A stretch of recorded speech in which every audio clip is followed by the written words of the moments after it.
सोलापूर न्यूजमध्ये आपल्या सगळ्यांचं स्वागत।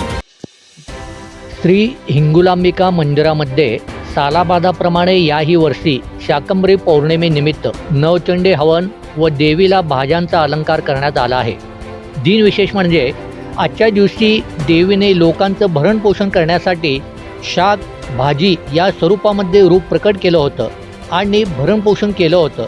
त्या अनुषंगाने तिला शाकंभरी हे नाव पडले आणि आजच्या दिवशी हिंगुलांबिका देवीला फळभाज्याने देवीला अलंकारित केले जाते, तशी पूजा ही मांडली जाते। हिंगुलांबिका देवी देवालय सोलापूर गणेशपेठ येथून मी संजय तुकाराम मंतने मंदिराचा पुजारी असून आपल्या ह्या हिंगुलांबिका मंदिरामध्ये आपण सालाबादप्रमाणे ह्याही वर्षी शाकंभरी पौर्णिमेचं नवदुर्गाचं आणि शाकंभरी पौर्णिमेनिमित्त आपण जे आज मंदिरामध्ये नवचंडी हवन आणि देवीला भाज्यांचा अलंकार आपण आज केलेला आहे। दिनविशेष म्हणजे आजच्या दिवशी देवीने लोकांचं भरणपोषण करण्यासाठी शाक भाजी ह्या स्वरूपामध्ये तिनं आपलं स्वरूप प्रकट केलं होतं आणि लोकांचं भरणपोषण केलं होतं, म्हणून त्या अनुषंगाने तिला शाकंभरी हे नाव पडून आणि आजच्या दिवशी तिचं भाजी वगैरे फळभाज्या वगैरे ह्या सर्वांनी तिला अलंकारित केलं जातं आणि त्या प्रत्यर्थ तिची पूजा तशी मांडली जाते।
माझं सोलापूर न्यूज या यूट्यूब चॅनलला सबस्क्राईब करा आणि बेल आयकॉन प्रेस करायला विसरू नका।